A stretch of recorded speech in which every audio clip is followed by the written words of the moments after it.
Welcome everyone. Today we have our another new episode and we will discuss on technology and global solutions. We have our world famous speaker, Mr. Markley, Mr. Daniel, and Mr. Donald. First, I would like to give chance Mr. Markley to discuss about technology, global solution. We have many complex problem right now. So what you want to share with our audience? Well, I mean, today technology is going to be very important to what's going on. A lot of people are looking at the technology lanes and everything. I actually had the privilege yesterday, and Donald will be interested in knowing this because we are seeing some growth in areas that we may not be expecting. So I was actually talking to my cousin, Emmett Spurlock, on one of our shows, Pod TV, and he is a COO, Chief Operations Officer, and all of that space. And he brought on the CEO because they are actually having a company. Are you ready for this, Reverend Daniel and Donald? They're actually doing work on warp speed. So apparently warp speed is very much out there, and that technology is out there. He literally told me that in about 10 to 15 years, I'll be able to get in like some boxes. As y'all know, I travel by bus and everything, but I'll be able to get in some box and say be in Atlanta in like 5 seconds. I was hoping it was going to be more immediately around the corner, but he said, nope, not that fast. Got to wait about 10 or 15 years, but there are doing work in that lane. They're trying to work on ways to make sure that it happens. So in a matter of maybe 10, 15 years, when I turn the big age of around 75, I can sit there and hop over there to Malaysia and hang out there with Sharif in just a matter of a second, just like the old warp speed and all in that space. So that is a thing that is on the horizon, as they say, and all in that space. So that's just something that I wanted to share with our audience, and folks may have some thoughts about that. Reverend Daniel may have some thoughts as a presidential candidate or vice presidential candidate, but that's just a immediate thought, and I'm sure that as we get into further conversations, I may have other thoughts as well. But I did have the pleasure of interviewing them on Monday, and they definitely made it clear that it is sooner versus later. I had a friend that said, "You're always late. You must be anticipating instant teleportation." So that's what your warp speed story made me think of. Donald, what you think? Are you ready for warp speed? Are you ready to be visiting me in North Carolina in a matter of a second or two? It would be nice, but I am very, very, very skeptical. So I'd love to learn about the technology, but I kind of keep up in what's going on in quantum physics and cosmology and so on like that. And I'm pretty sure that the speed of light is still a gating factor. I've never heard of any technology that could conceivably completely turn the laws of nature. They mentioned some stuff that they were doing. They mentioned some ways that they are working on that, including some reactors. They were even talking about the charging stations that I know electric cars use. They were actually, because the only question I asked is when I was interviewing them was whether they were going to get any pushback from the lobbyists and the energy companies. And apparently they are talking with those companies and are actually working to have them cooperate with them, because I know that, whether we want to admit it or not, lobbyists are a major force, and I just couldn't see the electric companies rolling over. I mean, they had a hard enough time when they got broken up from the into the whole baby bell kind of situation because of being threatened and thought of as a monopoly, and I just can't see them giving up that kind of power. I know that that's been part of it. What do they mean by warp speed? I can actually try to pull up the little bit of the interview that I had, and I can try to pull up the tab, and hopefully I can give it that Sharif can share it. So y'all continue the conversation. I will see if I can find that particular ad. I'm sure big transportation is going to suppress this, because think of all the jobs that would be lost by instant teleportation industry. We should dedicate a show to this topic, actually. Well, I mean, I'm working with the company, and we have a system of pod cars, so people can basically just summon a pod car, and they're solar powered, so they actually put energy back on the grid, the pod car systems, and they're done in a way where you create basically a grid across a city. But since they're elevated, you don't have to have roads. I mean, so all the places that are roads and parking lots and all that kind of stuff can all just be reclaimed and used for something else. But the psychology of doing that, it's not just big transportation. It's like you go, especially in the South, people love their cars. I mean, you meet, LA is like that too. Like when you meet somebody, they ask you, what's your name? What's your job? What kind of car do you drive? I mean, it's like they just to find out who you are as a person, they need to know. And so that's even, besides the economic factors, which I agree with you completely, Mark, there's also just the psychological factors of people, we already have the roads, but we already have, it's just in everyone's head that they can't even conceive of doing things in a different way. And so that's Donald, along those same lines, there are major corporations that are pushing out against it, and I don't understand their reasoning. I guess that they have their reasons, and maybe y'all can explain it to me. But I know that even here in Durham, North Carolina, where I am at, that there has been talk of a light rail, which is totally separate than the whole notion of orb speed, but it has been ground to a halt. And part of the reason it has been ground to a halt is because the universities here, particularly Duke, and I would argue some of the other ones, are not exactly big fans of that. And I can't figure out why, because it seems to me that if you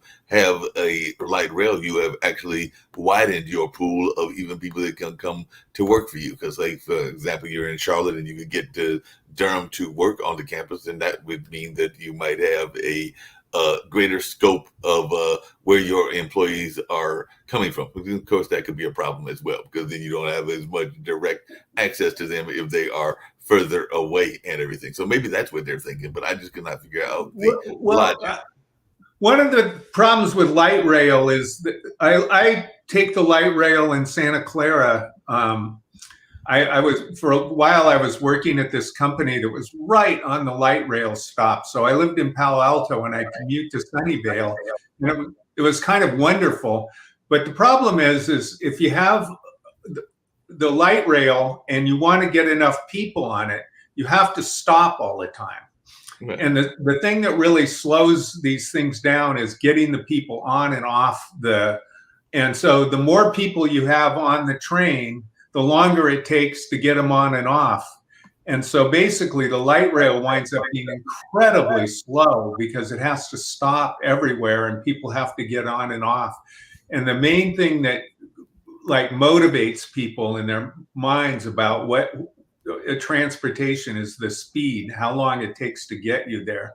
So the problem sometimes is people build light rail and it takes so long to get from one place to another that they just say that nobody uses it. They just take their cars instead. So it's kind of a waste of. It's so not. You think that would be the reason that, say, a Duke University, and I imagine there might be cases of Harvard up there in the Northeast, but you think that might be the reason that a major employer might be against light rail? Because, like I said, I've read some of the articles, but I don't understand totally the reasoning. But do you have any theories as to why they might be adamantly against light rail? Because they have literally halted it here in what we call the Triangle. It may be because the problem is it costs. We're having that problem in the Bay Area too, is that it like relative to the number of people that need to get from one place to another, the light rail is just a very, very expensive kind of Band-Aid. And so a lot of times it's just the expense. People just don't want to spend the money on it. But again, it's partially too, I think, that psychology that I was talking about people just, you're going to pry my car from my cold, dead hands. I mean,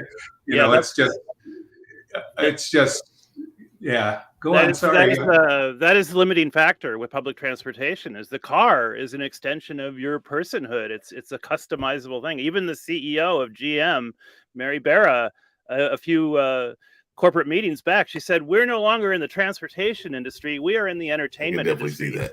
because people do everything in their cars. They get entertained there, they lose their virginity there. If you're from my generation, yeah. So public transportation is never going to 100% replace. And Donald, I have an infrastructure for overhead vehicles that would actually retract when you're not using it. It would string zip lines between towers that could come out of the ground at roundabouts. A drone would pull the thing along the zip line, which acts as a safety line in case the drone has a problem. And then when you're done going point to point, the whole thing unwinds, goes back into the ground, and then you don't need this expensive overhead infrastructure. So that's my. I will say though that the overhead infrastructure is a fraction of the cost of roads, because the problem with roads is that, like in Silicon Valley, let's just take it, you want to make a new road from one place to another. Well, there's houses there and businesses and stuff. And so you have to buy them all. And a square meter of Silicon Valley costs so incredibly much money that you can't, it's staggering. We're talking about, tens of millions of dollars for every mile of road that you want to build. And it's just, it's not. And that's the beauty of this, is that, these poles are just there, and they just you hop on them, and the other beauty of them is they're fast and they get you right to where you want to go. And so that's, but we're actually got a city in India that has gotten interested in it. And I think that, like a lot of things, that we're going to be better off or get more traction in the developing world than we are in the United States, because they don't have the infrastructure. Just like cell phones leapfrogged in the developing world, they were much more widely used in the developing world than they were in the United States, because we had the copper infrastructure that caused it to slow down. So yeah, I mean, air taxis are viable, but you need to have some safety backup in case the air taxi fails. You don't want it dropping on a populated area or hurting anyone. So that's why this backup system of deployable and undeployable safety lines would be a great complement to the air taxi industry. Yeah, these don't fly; they just are on tracks that, and every one of them has their. Well, they get charged by solar, like when they're at a station and things like that, they get charged. So there's charging everywhere. And we have the guy that designed the automated system for BART, is the guy that we have working out the computer, the software to make everybody work and not hit each other. And part of it, the most expensive part, is the backup safety part. Yeah, to make sure he's been on the show. You have to have redundancy. Yeah, and that person's been on the show before, I believe, talking about the. Oh yeah, right. That's right. Ron has been on the show talking about it. He's wonderful, great guy. Oh, well. So anyway. You've got a lot to say about the future, Daniel. You're our expert from Transhumanist. I get to be the vice presidential candidate with all kinds of time to prepare for the November 24 election. But yeah, I want to see the Transhumanist Party as kind of the science librarian for the planet. We are a fact-forward party. We support the fact-using professions, and a lot of parties don't do that. They would rather argue about little divisive wedge issues that can spoil each other's, policy stances. But we're never going to get minor parties in the mix as long as we've got a first past the post style of elections. You're always going to have two major parties. That's just baked into the cake when you have this style. We need ranked choice voting, or we need parliamentary style, like Bangladesh has a parliamentary style of government. I agree. So that's an important thing that we advocate for, is the ranked choice voting. But we got a lot of guests here. I don't want to monopolize the time. It's a great topic, and please go We're on. starting to use it in California, so it's been being used in city elections, and there's Alaska, a whole Maine push to start using it for the whole state. So it's happening. positive Yeah. developments. Yeah, Madam Viva, like you are introducing your reduction tech in South Asia, especially India, Bangladesh, and Pakistan and Malaysia, in Asia Pacific markets, and it become very popular because the climate change heavily hit in these countries. We have heat wave. Just we are trying to overcoming from this situation. So, what you want to discuss about your innovations, about your solutions, and how it can be helpful for our emerging economy, Madam Viva.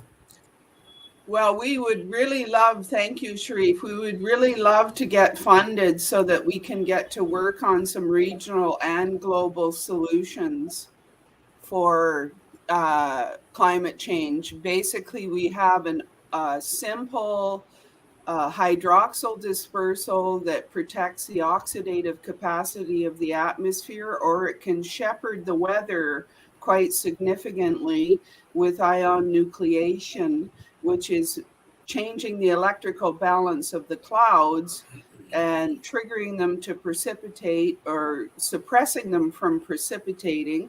So that gives you a lot of power on where you can deliver the precipitation, and you can share some of these rain bombs, we believe, across larger geographical areas.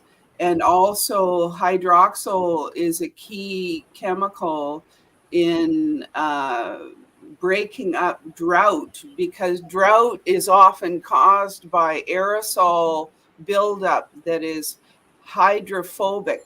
So we have from fossil fuels a very large amount of hydrophobic aerosol particles that don't contribute to shading the planet and cooling it down, but they're up there stopping precipitation from happening and contributing greatly to drought conditions. And when we start having drought areas, we get into heat waves as that hot air mass rises up. It expands and creates a high pressure system that will connect with the upper air currents that are coming down that are also warm or hot. So they'll either create warm, hot chaos or very hot heat waves like the Rossby waves. So those waves are connecting with the ills of the lower troposphere chemistry. And so the hydroxyl is now currently inundated, and we're here to defend the oxidative capacity of the planet's atmosphere and help get us back on track, because it does look like we're going to step up the solar radiation management operations that are already ongoing, and probably do some more up in the stratosphere as well. So with that added particulate matter, we have to be looking at an end game solution for that, because those are temporary stopgaps, and they also damage the oxidative capacity of the atmosphere by depleting ozone. And ozone happens to be a major precursor molecule to the hydroxyl radical in nature. So it's getting depleted. And I think we're headed for a lot of trouble, because it is now showing inundation, because the methane levels are creeping up, and methane is typically removed by the hydroxyl. So we're looking at a situation like that, Sharif. Thank you. We have our expert panelist, Mr. Rob Enderle. He has very good idea and experience about technology. So how technology can solve many complex problems of Asia, like energy, like healthcare, like climate change. Well, I just got off a radio interview on generative AI, and so as we look at some of the work out of Wharton University right now, the impact of generative AI is unprecedented, both in the U.S. and across the globe. Early reports are that for companies that have been aggressive at implementing it, they're getting reporting productivity gains of between 30% and 80%. The reason for the variance is it depends on the job. For instance, if we're talking coding, and we're talking people that users that are experienced coders and can articulate what it is they want, that's closer to the 80%. If we're talking animation. On the other side, there's still a lot of extra work that needs to occur there, and the people that are doing the work aren't used to having to articulate what it is they want, and so that's closer to the 30%, at least at this point. But there's growth across the gamut, and the number of tools that are coming to market beyond the ChatGPT stuff is massive. In 10 minutes, the demonstrator Wharton goes through and showcases how you can recreate yourself, how you can write novels. In fact, some of the generative AI publishing tools have been so pronounced that several publishing houses have had to shut down because they're just being overwhelmed. Authors, instead of turning in a manuscript every couple of weeks, turn in 250 manuscripts in a week, and they're just the jump in how much creation is going on has been phenomenal. As I said, it shut down some of the publishing houses at the moment, and the work isn't bad per se. In fact, it's been getting better. As we went from ChatGPT 3 to ChatGPT 4, we went through several magnitudes of increased performance, and this stuff is all new, brand new. I mean, this is the technology in its infancy. Some of the initial reports in terms of adoption indicate the adoption rate is significantly higher than the adoption rate of the internet back in the 1990s. And so if you're looking at a particular class of tool that we all need to become much more conversant in and capable of using effectively, that's it. It's like the old word processing stuff, but on steroids. And the stuff crosses over into word processing as well. Grammarly, for instance, just launched their generative AI tool with regard to editing and publishing, and it's pretty good. That, once again, brand friggin' new. It out of the box. It is usable, and so the impact of this cutting across pretty much all industries. It's being used now for creating, or at least exploring and creating new drugs. It's being used for scientific research. It's being used for coding. I mentioned used for publishing. People are writing music up. NVIDIA 5 years ago showcased had as part of their showcase concert that was written by generative AI, and it was good. I mean, the music was clearly somewhat derivative, but most music is derivative, so I don't think it's a big difference. And of course, it's got a lot of people up in arms because the training sets, of course, are coming from people's actual work. So the way a coding generative AI tool learns is by looking at code that other people have written. The way an animation generative AI works is by looking at animation that's been created and it's already in the marketplace. And same thing with poetry, art, publishing.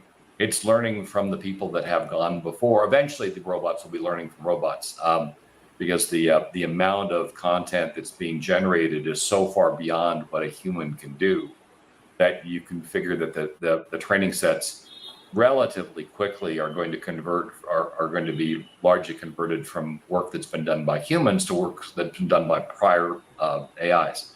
And to recognize, even though we're calling these things AIs, they really aren't intelligent per se yet. But it's almost like it's a cheat. We've gone around the definition of intelligence and created something that can present itself as intelligent. And I've often struggled with the fact that if it looks intelligent and we perceive it as intelligent, is that really different than it being intelligent? I go back to the tests again about 5 years ago that IBM did on telesales with generative AI and car insurance. And the huge jump on on conversion rates that resulted, and the number of men that tried to ask the AI out on a date, and that was like 5-6 generations ago. In terms of technology, this stuff has gotten so good; it is really hard to tell the difference between something that's been created by the tool and something that's been created by a human. And of course the current products have, for the most part, been able to pass the Turing test with flying colors. And as you would expect, pretty much any test you can put in front of them, they get straight A's on because of retention. Some of the legal stuff has been interesting. I should point out that in terms of using them for legal, there is a lawsuit specifically against this, a malpractice suit against the law firm that used generative AI to create their audience, their arguments. So So this is something that is somewhat fluid at the moment, and you may want to be careful about using this in some areas where you might get into trouble, like litigation. But the impact is undeniable. I cover tech companies pretty much exclusively, and every one of them is in different forms of crisis mode as they try to spin up on the technology. Just over this last year, the processor companies have all decided to drop AI components into their primary processors. Interesting to note, mobile processors, not desktop, because it's the desktop machines are socket limited. So we'll see how long that holds. But I have a feeling they're going to have to change those sockets, because I can't picture a desktop machine being outperformed significantly by a laptop and having anybody think that's a good outcome. So if I'm pointing to anything that's going to increase the capabilities of a region to deal with technology and to use technology, I'm saying generative AI is your path, and the critical part of that are the training sets. Because that's where this stuff tends to solve. Most of the startups that are coming to market that aren't doing well, it's not because of the technology they've got, it's because they have inadequate access to data and they can't create effective training sets, and so their AIs are underperforming. You need massive training sets, and so massive that it's hard to imagine how anybody that's not a multinational or a training hospital or has the access to massive amounts of data is going to be able to compete. And so being able to capture the data, make sure that it's properly indexed where needed. You do unstructured data as well, but sometimes it's better. The training goes better if it's structured. And start building competence in this area. And let's be clear, you're already late if you don't have some major efforts here. This is moving far faster than anything else I've ever covered. And even technology companies like Apple have been caught, and Google have been caught absolutely flat-footed by it. So if you look, for instance, if you look at Apple's latest headset, it's crippled by the fact they don't have a good AI engine. Siri's not going to cut it. So we'll see if they fix this. My guess is they're going to have to buy somebody, because they don't have the core development effort isn't in place to address the shortcoming. They're going to have to buy a firm, and they have the money. I mean, Jesus, they've got trillions of dollars of reserves. So expect a purchase in that area before that product launches. Yeah, Mark, you had a question? Yeah, Mark, you're muted. Might help if I unmuted. Well, a couple of things as you were talking was crossing my mind. One, I was talking to a friend of mine, and we were thinking about this lovely device, one that I'm using right now called a laptop, and we were remembering how you used to have literally DVDs in your laptop. How many people actually have a DVD in their laptop? So it sounds like AI is a similar kind of thing, because you can't even buy a laptop that has the DVD component to slide in a DVD or a movie or anything along those lines. You got to buy the connecting unit in order to make it happen. And it sounds like that's what's going to be going on in the AI space as well, and that Google and some of the others have been to a certain extent, because it's dropping into Qualcomm's parts as well. So that means it's going to be. We're already, of course, seeing that in automotive. I think was it Daniel that pointed out that the car service is moving into entertainment. If you've seen some of the things they've done in prototypes in automotive, turning the windows into TV screens, being able to create an experience wherever you're driving, like you make it look to the passengers like you're driving on the moon, or through Jurassic Park or wherever while you're driving. That's all been already demonstrated, and some of it several years back. And Sony's car is clearly entertainment forward in terms of they're doing it. And Apple's vehicle is supposed to be somewhat similar to that if they ever get it to market. But wouldn't that lead to like a bunch of wrecks and everything? Because you were describing that, I'm going, I got friends in the. I tried to invite one. I tried to invite one to come on. All robotically driven. So yeah, when you go to that stuff, figure you're a passenger. With autonomous cars, they're effectively two modes. There's Guardian Angel mode and there's Chauffeur mode. You'll get Guardian Angel for free. The way that car companies are looking at this, you're going to be paying for autonomous driving as a service. It'll be built into your car, whether you want it or not. And you'll get Guardian Angel for free. Which Guardian Angel does is it runs the stuff in the background, and it looks like you're going to do something to get you in trouble. The car takes over and gets you out of trouble, which isn't a bad idea. That comes back to what we were talking about earlier. That comes back to what we were talking about earlier, because I was telling. Yeah. before y'all came on, you and Vivian, and everything. I was telling both Donald and Reverend Daniel there that I had the pleasure of interviewing actually a cousin of mine is involved with it, but also his business partner is developing Warp Drive, and they actually said Warp Drive has been around for a while, and they are actually developing a company that will apparently have it on the market sooner versus later, and all in that space. They're saying probably 10 to 15 years. So it sounds like that's kind of the line of what you're talking about. Just remember, any time that you got a projection that's out over 5 years, might as well be never. I mean, the thing is that we're really good. Once you get within a 5-year horizon, we're pretty good at saying what's coming out. Anybody that says it's out over 5 years means they have no clue when they're ever going to get it down. Quantum computing right now was out at about 12 years until IBM just demonstrated that they could actually do real programs faster than a regular. This is the last week, faster than a regular computer. So now we've got utility with quantum computers. And that brought it way the frick back in again. So not as far as you might think, because they're very discrete tests, but it does indicate they were now getting within a planning horizon of the product. The real clue is when they actually have a working prototype that at least showcases the concept works. And as far as I know, with Warp Drive, it's still theoretical. They don't have a working concept. But once you have a working concept, then you can talk about how do you cost reduce it, how do you bring production up, how do you actually build it, and that kind of thing you can create a timeline for. But as long as it's just theoretical, you don't know when you're going to cross that particular chasm to make it actually work. You think you can get it working, but there's always something, and how long that takes is indeterminate.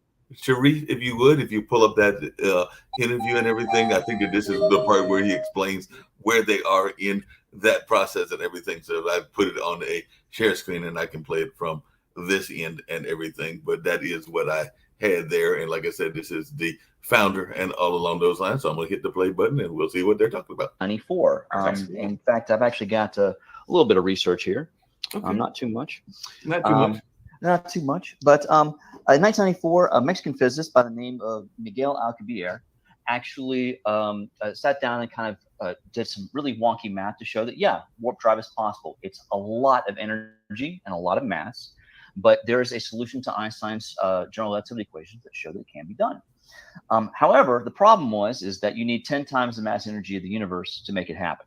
So it's possible, but not really, right? You need a unicorn. So over the past 20 years or so, people have kind of really sat down and kind of really played with this to figure out there's a way to actually fix this and to kind of figure out if we can make it, if we can drop the energy requirements. And we got it down to about 2020 or so. There was a lot of math being done, and we figured out that we could basically do it with the mass energy of Jupiter, which is great. But the problem is you've gone from a unicorn to a vial of unicorn blood. It's still impossible, but it's less impossible, right? Okay, fine. So during the pandemic, though, a lot of people, well, they were stuck at home and they had a bunch of high-power computers and they started running some interesting math, and they realized, you know what, we might be able to do this. There might be a way to do this without needing the mass energy of Jupiter. And I was at home during the pandemic, of course, just like everybody else was, and I was keeping up with the literature. And I realized that no one had really thought about combining this with one of our bigger problems, which is energy production.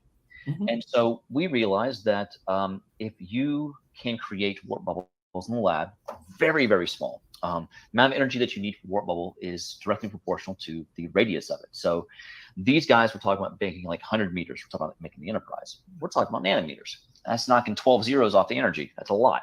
Yeah. And when we sat down and thought about it, we realized that if you have a lot of these things, you can basically create, when you turn them all on, whatever's inside of it gets crunched. So we thought about it and realized, hey, listen, if that's the case, why don't we put hydrogen in there? Because then we've got fusion. And that means, yeah, I see the look. I get it. That means that we can create microfusion reactors. And that means that now Lawrence Livermore, of course, did their fusion experiment about 6 months ago. They produced some power, but they have a long way to go. Fusion's always been 20 years off. I'm 44. When I was in elementary school, for a science fair project, I did like a mock-up for a fusion power plant.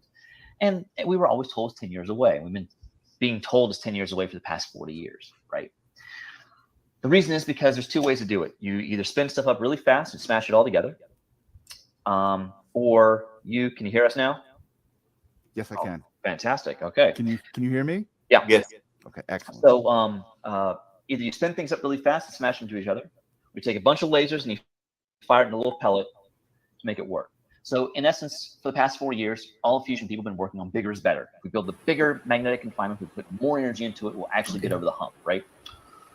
No, Mr. that's not how it's Markley, we have many speakers, so we want to are, give chance to our Yeah, other we can drop it speakers. off, and that was just to give you an idea where their thoughts were were and and everything everything. else, warp Yeah, bubbles, we whatever's can inside, Yeah. it's drop crunch. the Imagine conversation, but that was you're just folding on top some of of what he was sharing. But you can the take reason that that down fusion and works the way everything. I it was just does, giving y'all a when you try to idea manipulate together, of where they they push were way at and where his philosophy was, and all along those lines. By the way, I also want to introduce Lee Newton Rhodes, who, by the way, is a gentleman that is a fellow presidential candidate. I know we've got Reverend Daniel Swift, who is a presidential candidate. Lee Newton Rhodes is also running for president, but actually Reverend Daniel is vice president. But Lee Newton Rhodes, tell folks about yourself. I know you're one of our regular columnists on Pod TV, but this is the World Economic Forum, and definitely you are welcome here as well. So share a little bit about your own presidential run. Thanks, Marco. Mark and I are usually on the World Edition 10 to 11 in the mornings. I'm running as a constitutional conservative Democrat, which is maybe an oxymoron in today's political environment, but constitutionalist. And I think, we need to unite people as opposed to what both parties are doing. It's failing everyday Americans in terms of dividing us and also not honoring the Constitution. Yeah. I would point out that Jefferson thought the Constitution should be rewritten every 20 years for each generation, although he didn't want to go public with that, but he said that in a letter, which I think is very interesting. It's not fair for generations to impose their ideas on other generations without their consent. What's interesting, Daniel, is they have the ability to do that, but for some reason, and we can talk about this, they don't. We can make more amendments. Like prohibition didn't go over so well. So what they do, you can't get rid of amendments, but they basically repealed it by having another amendment that said, ignore what we did before. We have this thing called the Second Amendment, which nobody's touching. No one wants to get rid of it.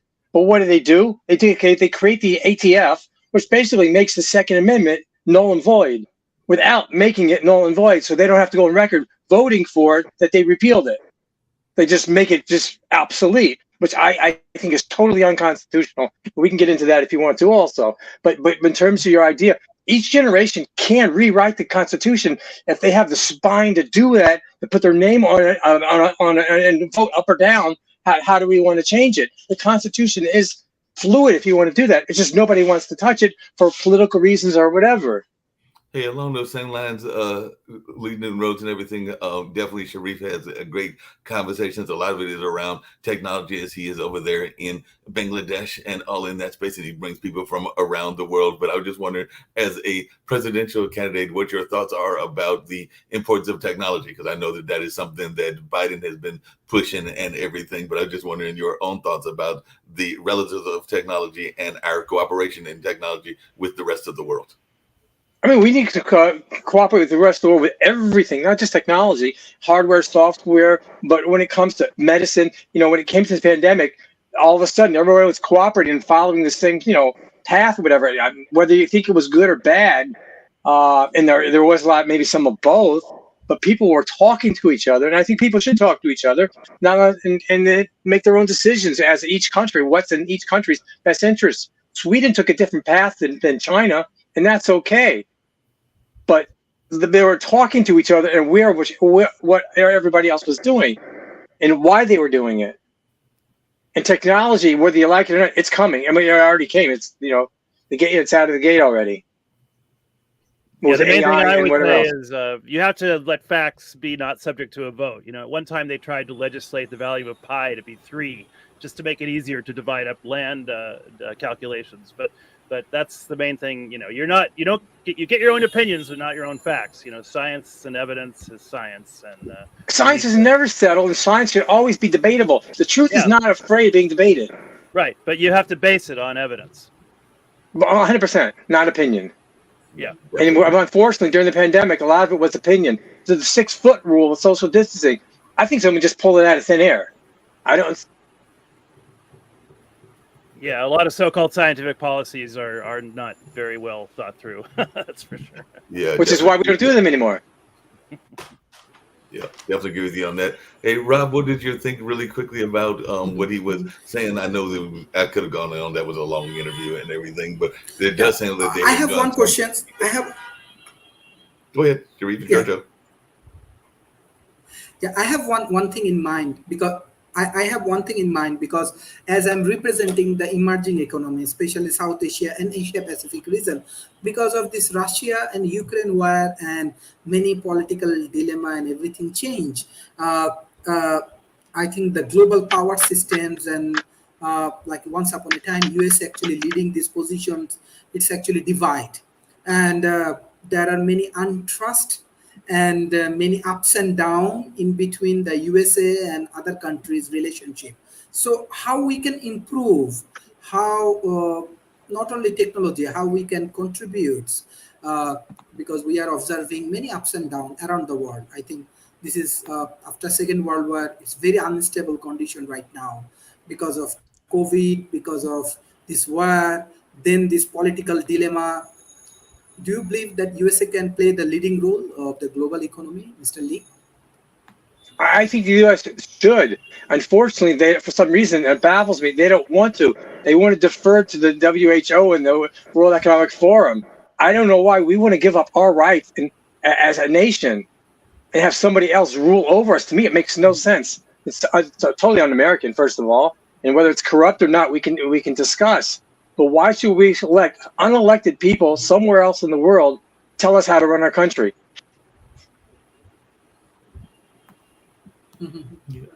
Okay, Mr. Daniel, you want to add any point? Especially, we believe that the global trust or the business relationship or political relationship has a lot of challenges.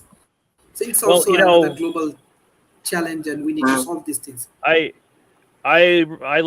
think the Universal Declaration of Human Rights is a great document, and right there in Article 2, it says the will of the people shall be the basis of government, which is basically the idea of the American experiment, which is now up to 246 years old.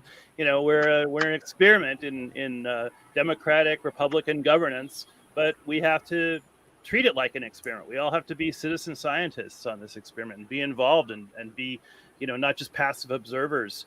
And policy is subject always to better policy. It should be a philosophy of continuous improvement, like corporations will use. I'm sorry, Daniel, do you want to comment about the administrative state we have now, which basically America is being run by unelected bureaucrats, and also elections, really, they don't make a difference because the politicians aren't running the show anyways. Well, corporations are basically also run with very, very voluminous reams of policies, and you have to have subject matter experts that work out the policies. The uneducated people are not going to come up with good policy. So I like having experts that have worked out the details. You can have experts that report to Congress, the legislative branch. They don't have to be some unelected bureaucrats and some the state that never have to report to anyone. And we have our legislators who they're not accountable for anything because they're not the ones who call the shots. It's the ATF, it's the CDC, it's the IRS, fill in the blank. And these people, they just stay there for decades. So is every stockholder going to vote for every person on the board of a corporation or every person working in their laboratory? No, but every stockholder should be able to vote for who they want to run the corporation. And the people they vote for should be the ones calling the shots. We definitely need to make stakeholders decision makers. We're not very far down that pathway yet. We could do a lot better at that. I agree. And one can argue whether those experts, so-called experts within government, are more experts than the ones in private industry. Yeah, we should be mechanisms for checking that too, for sure. I think we should task artificial intelligence, general artificial intelligence, with helping us structure democratic global issue governance that we can all agree on. I think the U.S. is a really good example in several ways of good Republican government, especially now that you've expunged a lot of the weaknesses in policy. And there are other examples as well, too, that could be, AI could be tasked with amalgamating and hybridizing the legislative work and voting for us, and give us some presentations on what they think would be the most democratic for us, so that we can all actually get going on the global issues that we have to cooperate on. No, I don't disagree with you, but the problem is it the government's job? I mean, we have this thing called the Constitution, where the states, with the 10th Amendment, they set up things that it was the responsibility of the federal government. Other things, it's not the responsibility of the federal government. It's not the responsibility of the federal government constitutionally to tell the states how to run the education. So, Yeah, well, and we have other issues also. I'm sorry?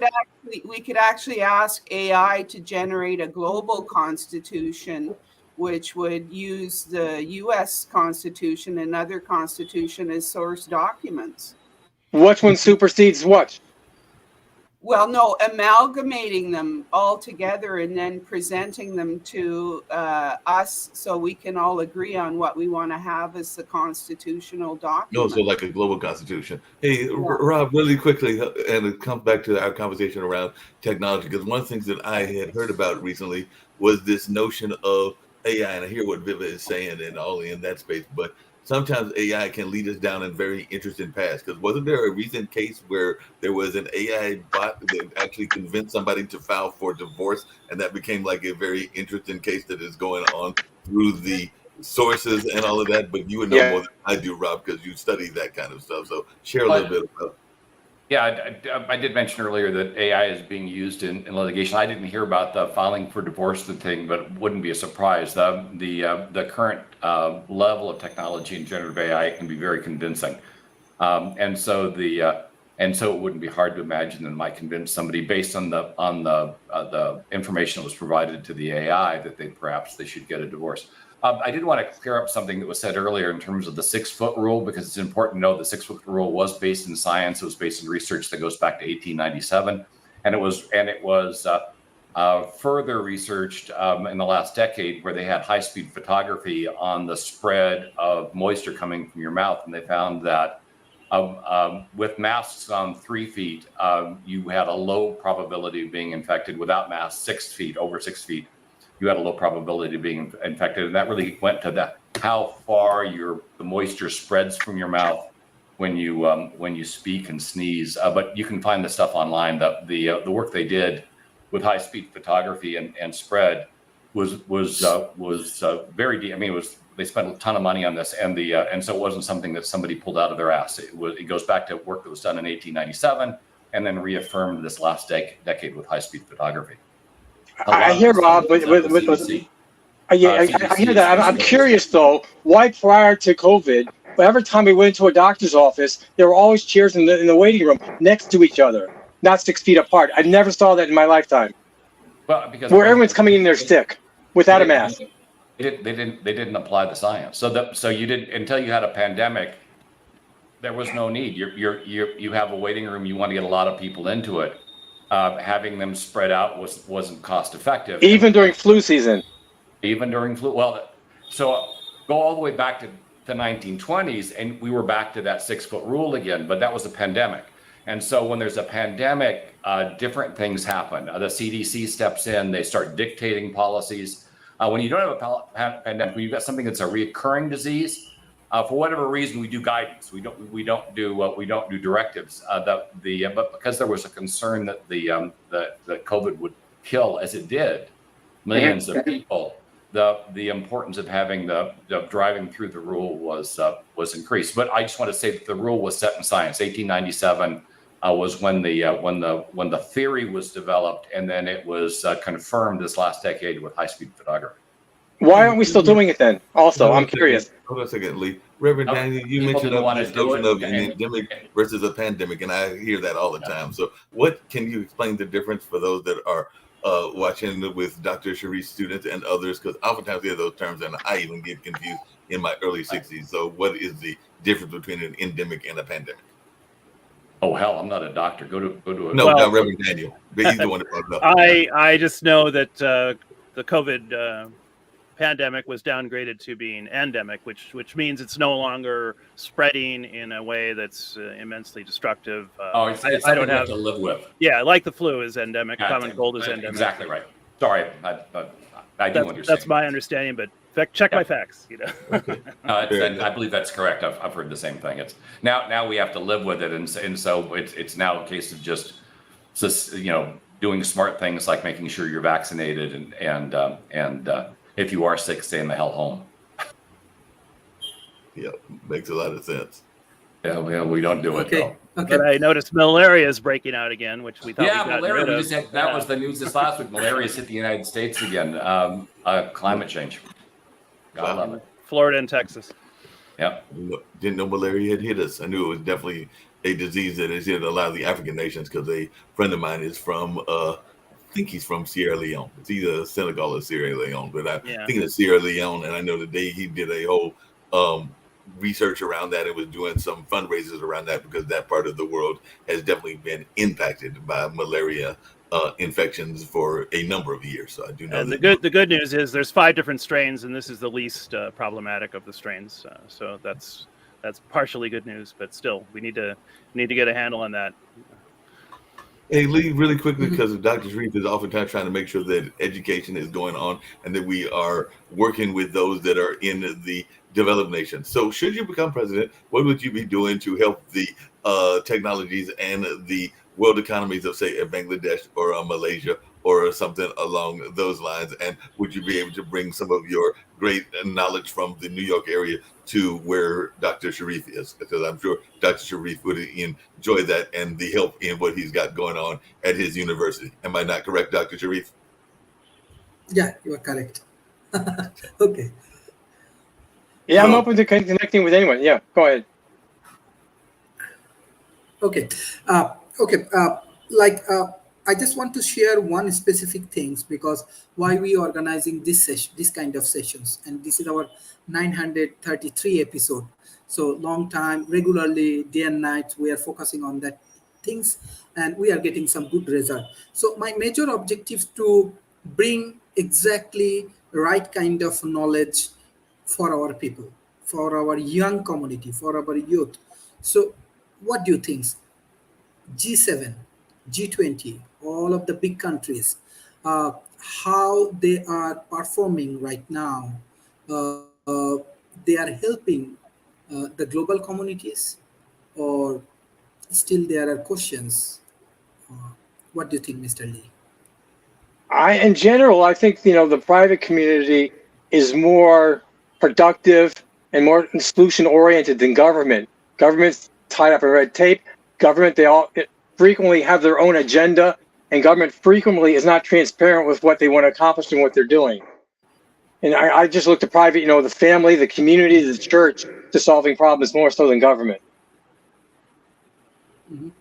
Okay. I would echo that. I think that you don't need to make things problems before they become problems. We have a system called tort law, where if someone is infringing on someone else's lifestyle or property, they can take them to a legal remedy to get them to stop. Right now, I know what you mean about the federal code.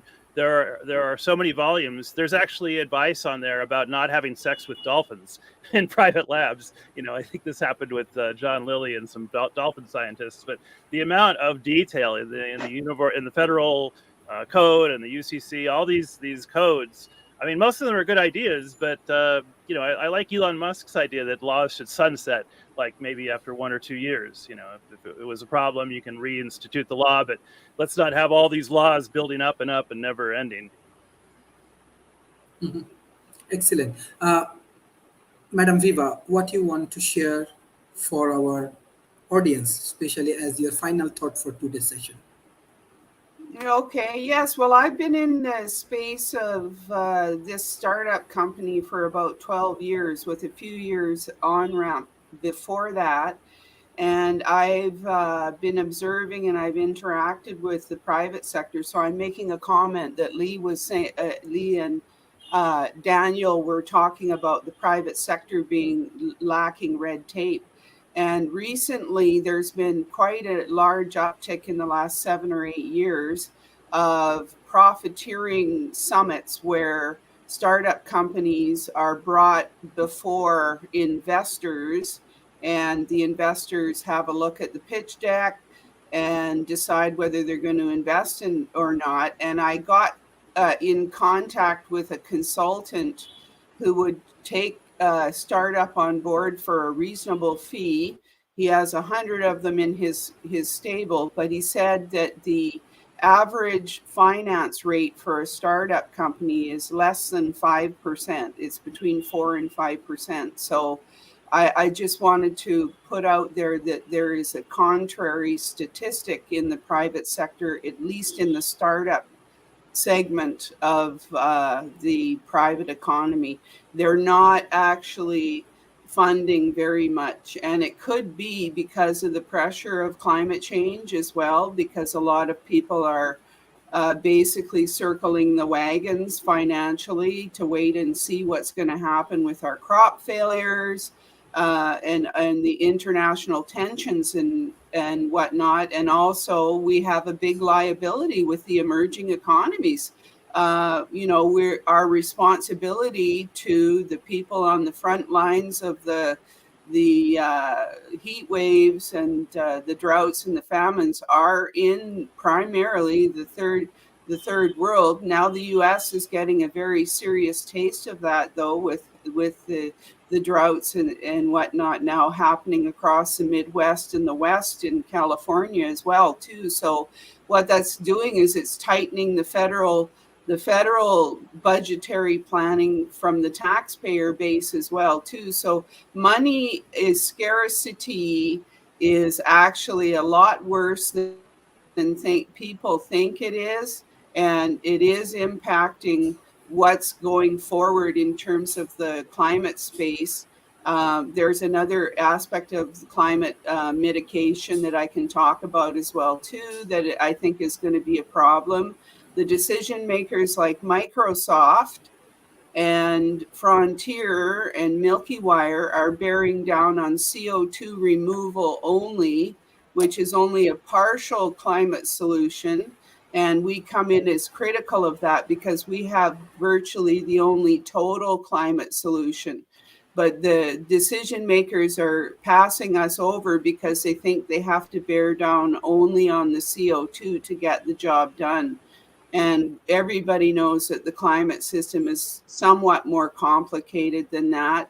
So we're just going to keep working on educating everybody about this at our website, reductiontech.com, and at Viva One Cable on YouTube. I have about 40 videos there that teach about the hydroxyl and the oxidative capacity and the safety of actually performing a dispersal.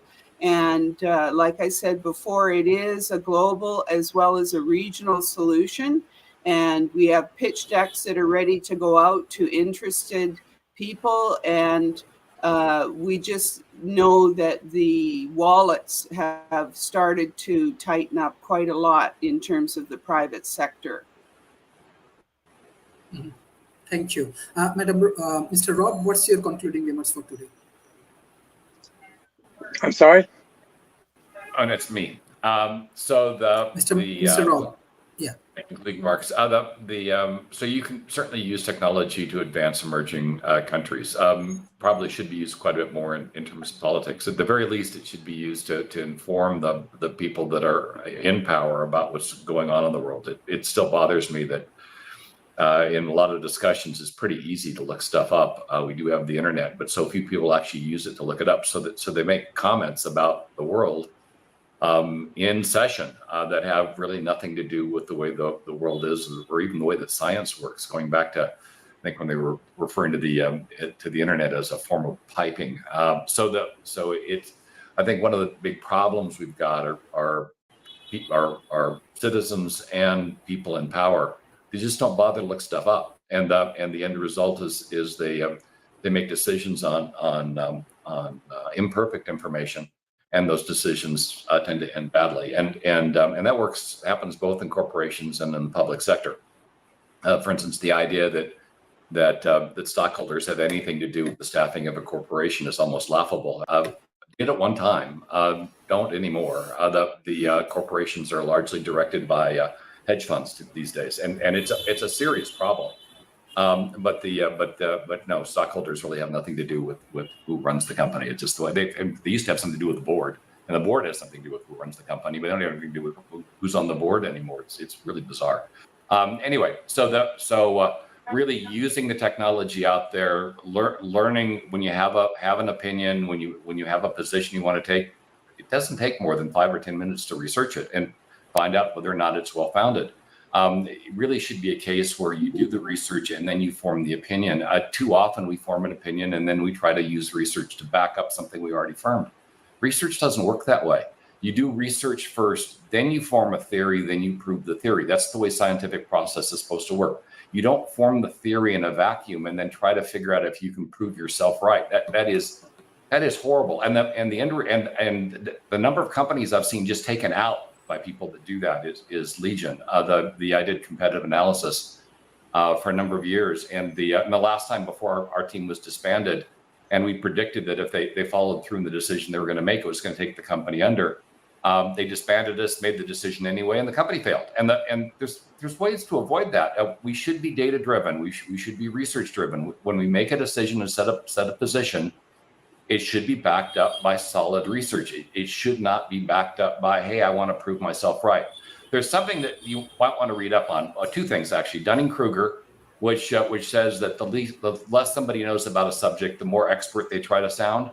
And argumentative theory. Argumentative theory talks about the fact that going back to when we were troglodytes, we somehow believed that the people that should lead the tribe were the ones that were the most right. And so we drove ourselves to being right over everything else. That doesn't mean being correct. It means prevailing in an argument.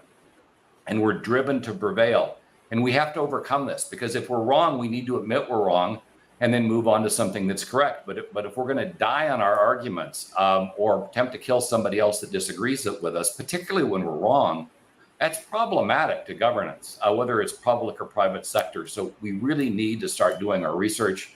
And it's a lot easier now than when I was a kid, because we didn't have the internet when I was a kid. So you can look stuff up, you can validate your sources, and then form an opinion based on the research, and be willing to say, hey, I had an idea, doesn't look like it played out, I was wrong. We need to accept the fact that all of us can be wrong from time to time, and accept that and move on, not take it as a crusade to make sure that everybody that disagrees with us is dead or vilified. We are in trouble. And the only way we're going to get out of this trouble is if we use science to help us, not if we constantly try to prove our wrong decisions right. So that's my main comment. And thanks for today. Thank you. Mr. Martley, are you with me? Mr. Martley? Okay, Mr. Daniel, what's your concluding remarks? One of my favorite scientists, a guy named Richard Feynman, he's no longer with us, who was a physicist, but he said, the first rule of science is you must not fool yourself. And the second rule is you are the easiest person to fool.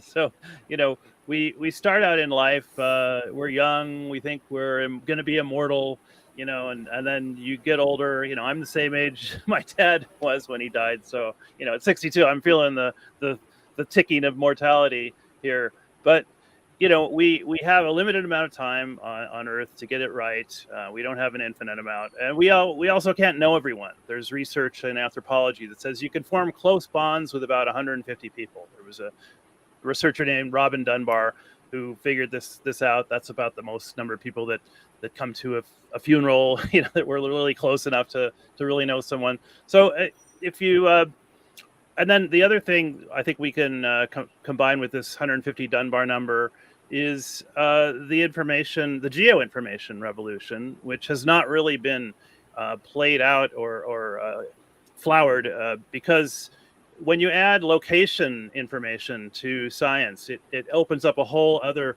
universe of possibilities. And one thing I like is amateur radio. It's a global community of people that communicate with grid-free technology. I have an extra class call sign, KK6VDR. And I think the amateur radio community could really curate a location-based science contest. There's a way to label each grid square of the world with 3 dictionary words. It's called what3words.com. It's an app you can put on a cell phone that's even disconnected. You can just use the cell phone to map the whole Earth with these 3-word names. So, okay, now you've got a way to do contests on these little squares of land, about 3 meters by 3 meters, about 10 feet by 10 feet. You could do soil tests. You could do bird counts. That's one of the oldest citizen science things, was counting the birds. goes back to 1967. They did a bird watching survey. But I mean, there's thousands of citizen science projects. And wouldn't it be great to have like contests, like to see who can get more, citizen science information in their local grid square? You could even, name the grid square. Naming rights are a great way to drive projects. You could rename it from the what three words thing to, your own made up name. That's a huge way to reward people, make them feel involved. So these are just a couple ideas that can be done without the government. Without it's a voluntary thing. Just having people accountable for their actions and actions being transparent could improve the quality of life just universally. And you got to make it fun, otherwise people won't do it. So that's the gamification aspect that I like. But yeah, I think the amateur radio community is well positioned to run like a global science game based on location. So we'll see how that develops. Thanks. Mm-hmm. Thank you. Mr. Lee Newton, what's your concluding remarks for today's sessions? And I want to see you more in our World Talent Economy Forum dialogue. Thanks for the invite today. I'd love to come back and join you guys more. What Daniel said, I think the other guy, Rob, in terms of critical thinking, so important. What all y'all are saying today. Thank you for the opportunity to join. Glad to have you on Thank with us you. again. Mr. Martley, what's your concluding remarks for today?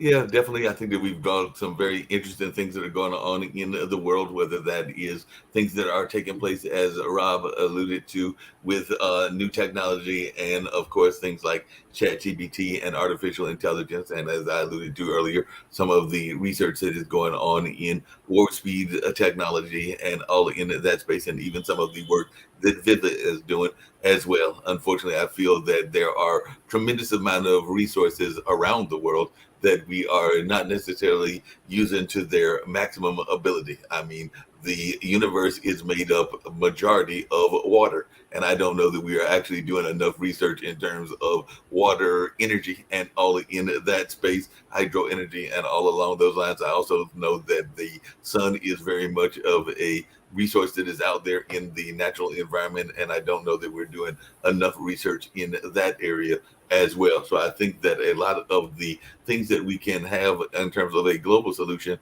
and even some of the things that are technological based, are right at our midst and right at our fingertips, and we don't oftentimes do enough with those things and all in that space. Everything as simple as music, or as simple as the creative word and things along those lines that can help us in this effort. So I would definitely urge those of your students that are watching to look at some of the historical things, including some of the ancestral things, because I think some of the answers may even go back in time, because I don't know that we have ever fully figured out how the pyramids were made and all along those lines. And I know that there are irrigation systems, even those in Latin America, that folks are still trying to figure out how they were created. So I think that some of the answers actually exist back in time, but we have to go back and do further research on that and figure out the ways that they did that, and also come up with innovative new solutions as well. And I think that what some of the work that Viva is doing, some of the work that Greg, who I mentioned, who was working with my cousin in that workspace, is doing, is some of the work that needs other young bright minds to help into that process. I think Viva would definitely enjoy and has the enjoyment of some young people that are helping her in her projects, but I'm sure that she would love to get other kind of folks from around the world in that space as well, maybe even some of your students involved as well, Dr. Sharif. So that's just some of my thoughts, and I hope that I'm not putting words in your mouth by saying that you would enjoy and welcome the support of those in your own endeavors.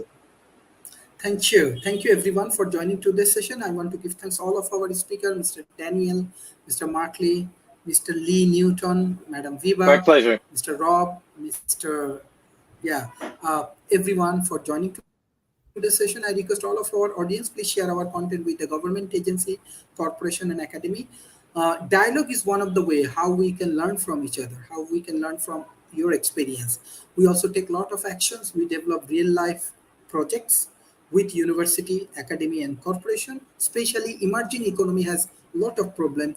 We need a lot of good entrepreneurs, and we need better policy, better relationship with developed nations. So hopefully through this process we can solve complex problems and we can make better world. So I request all of our presidential candidate, vice presidential candidate for USA, and do not waste your money for war, for all of the wrong things, because the world is very big, it's very beautiful.